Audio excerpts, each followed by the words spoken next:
মন্দিরটা পাহাড়ের উপরে, দেখো কত সুন্দর, দারুণ বানিয়েছে মন্দিরটা।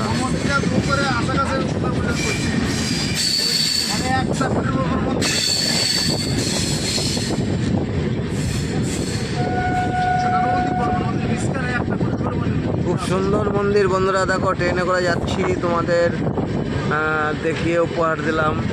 আমার কাছে তো খুব ভালো লাগলো, তোমাদেরও দেখার সুযোগ করে দিলাম ভিডিওর মাধ্যমে। সবাই দেখো,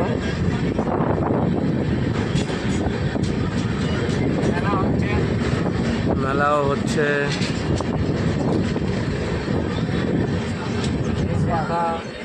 কেমন লাগলো সবাই একটু বলো।